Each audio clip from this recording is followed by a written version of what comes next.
Bonsoir Gaël. Bonsoir Clémentine, bonsoir à tous. Installez-vous confortablement, on est parti pour 10 minutes de sport, garanti sans aucune crampe ni courbature. Et au programme ce soir, du foot, du VTT, du cyclisme et on démarre avec le trail de la Forgeronne. Exactement, direction Eurville-Bienville pour la 5e édition de ce trail.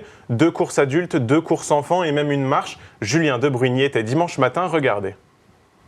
Vous allez avoir également des petites bandes oranges accrochées aux arbres. Dernière consigne, dernier moment de stress, avant le grand départ du trail de la Forgeronne. Plus de 200 personnes étaient réunies ce dimanche pour participer à ces courses nature, malgré un terrain compliqué. Difficile à mon avis, ça va être gras, il y a plu hier soir, donc on risque de glisser pas mal. On verra au départ, hein. Sensation, on va y aller, c'est tout. 3, 2, 1, c'est parti! Au programme de ce trail, 3 épreuves, 2 parcours de 22 et 11 km de course à pied en pleine nature, dans la forêt ou dans les champs. Des chemins difficiles et boueux en raison des conditions météo de la veille. Pour ceux qui préfèrent marcher, un parcours d'une distance de 11 km a également été créé. On s'est regroupés nous familialement pour faire un petit groupe et puis c'est avant tout partagé. Très agréable, le temps est avec nous donc le parcours est bien fléché, c'est bien. Une 5e édition au goût de grande réussite pour le directeur de l'événement.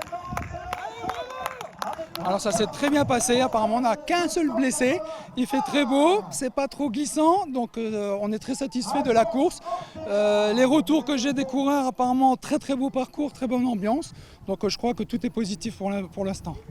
Et comme à chaque fois, même si les participants ont eu du mal, tous retiennent la bonne ambiance et la beauté des parcours.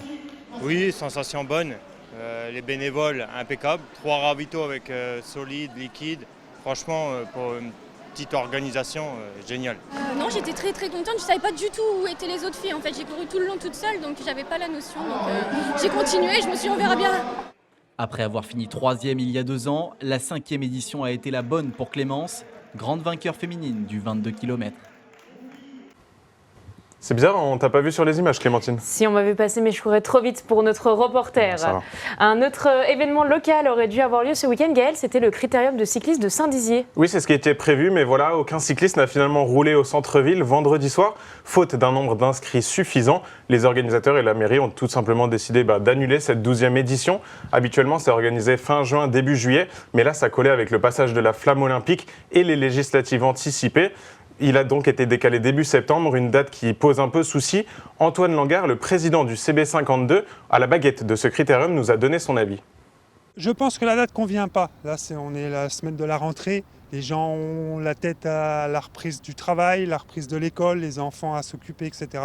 Ils n'ont peut-être pas forcément la tête au vélo. Et le gros point, c'est le nombre de participants. Il y a moins de coureurs locaux, donc s'ils viennent de plus loin, ça les embête un petit peu de faire le nombre de kilomètres. J'ai remarqué l'engouement pour les Jeux Olympiques et Paralympiques. Et c'est vrai que là, on espère avoir des retombées dans le vélo, quoi. Bien, on espère, Gaël, que ce n'est que partie remise et que cette course se tiendra à nouveau. On reste dans le vélo, mais cette fois-ci, tu nous emmènes à Ligny-en-Barrois pour découvrir de magnifiques paysages. Exactement, entre 2 gouttes de pluie, il y a quelques rayons de soleil qui se montrent, alors les amoureux du sport en plein air, forcément, ils en profitent. Au cœur de la Meuse, dimanche matin, nous étions à la Valéran, un événement de VTT et de randonnée, et vous allez voir, il a aussi bien plu aux familles qu'aux grands sportifs. Que ce soit en vélo ou à pied, tous les moyens sont bons pour faire du sport en pleine nature.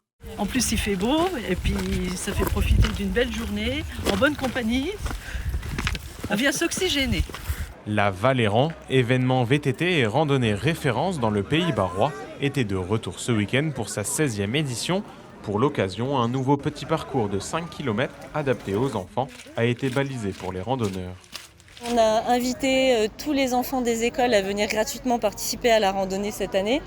L'idée, c'est d'amener les jeunes à faire du sport, à se bouger et que dès le plus jeune âge, ils prennent l'habitude d'aller en forêt et dans notre belle nature meusienne.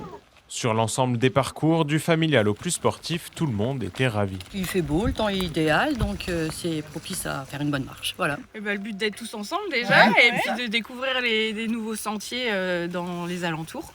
Qui voulait faire la marche, et puis papy il a dit qu'il voulait venir avec nous, donc on fait la marche ensemble.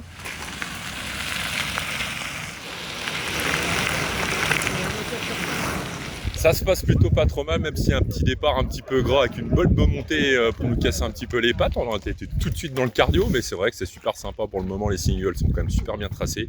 Fléchage, aucun problème. Puis le premier ravito d'enfer. On espère pouvoir terminer 37. Voilà, avant midi, parce que t'as attendu à manger. Bon.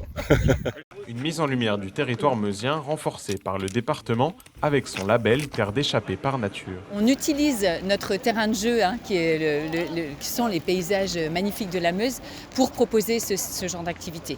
On a quand même, on a la terre, on a l'eau, on a le ciel, et on utilise nos richesses pour proposer des activités. Cette année encore, 750 vététistes et randonneurs ont profité de cet événement. Rendez-vous en 2026 pour la 17e édition. Quand je regarde ça, Gaël, j'aurais presque envie de me mettre au VTT, mais je cours déjà, comme tu le sais, donc on ne peut pas tout faire. On passe au foot et aux résultats de ce week-end. Oui, les championnats ont repris petit à petit. On va jeter un coup d'œil, Clémentine, à nos meilleures équipes locales qui ont joué la troisième journée de Régional 1. Chaumont, le FC Chaumont qui continue sur sa belle lancée avec un succès 2-1 face à Fagnières. Marnaval reste également invaincu après son beau match nul chez les Mosellans d'Ucange. Et Éclaron, à domicile, a fait match nul et a pris tout de même un point. Oui, c'est le tout premier point de la saison pour Éclaron. Un bon point obtenu après un match nul 0-0, vous l'avez vu, face à la grosse écurie d'Épernay. Un match fermé où les premiers Marnais ont largement rivalisé avec les Champenois. On écoute l'entraîneur éclaronnais au sujet de ce match et du début de saison des Jaunes et Bleus. Il vient de monter. Il y a une construction d'un nouveau groupe. Beaucoup de joueurs, beaucoup de jeunes joueurs. Voilà, 19 ans, on en a 3-4 qui sont titulaires, qui découvrent aussi le niveau. Il y en a, c'est leur premier match, c'est leur première saison R1. On se doit de rester quand même les pieds sur terre et prendre la température de ce niveau. On va dire qu'on est plutôt satisfait de cette phase d'observation. Maintenant, on va, avec ce premier point qui nous fait avancer, on va rentrer dans le vif du sujet et ajuster notre projet de jeu pour être le plus efficace et prendre un maximum de points et atteindre très rapidement notre objectif. Et on jette un coup d'œil au classement, Gaël. Oui, Chaumont est évidemment aux avant-postes avec 9 points. Il pointe à la 2e place. Marnaval avec 5 unités est en milieu de classement à la 7e place. Tandis que Éclaron, pour l'instant, avec un seul petit point et seulement 11e. A noter que Marnaval reçoit Chaumont ce mercredi soir pour un premier duel au Marnais qui promet. On termine avec quelques images du salon des associations Associativa de Saint-Dizier. Gaël ? Oui, septembre, c'est l'heure de la rentrée pour toutes les associations sportives ou culturelles d'ailleurs. L'heure aussi pour les enfants et les parents de choisir son club.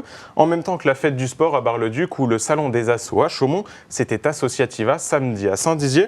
Un salon d'échange, on le voit, mais aussi de démonstration en plein air. Au total, il y a environ 75 associations sportives ou culturelles à Saint-Dizier. Donc il y en a forcément une qui vous conviendra. Vous retrouverez d'ailleurs lundi prochain dans cette émission un reportage sur l'effet des Jeux Olympiques dans les clubs avec le nombre de licences qui explose, notamment chez les enfants qui veulent tous imiter des certains Teddy Riner ou Léon Marchand. Merci Gaël pour toutes ces informations et on te retrouve lundi prochain pour un Journal Sport. Avec plaisir, à lundi.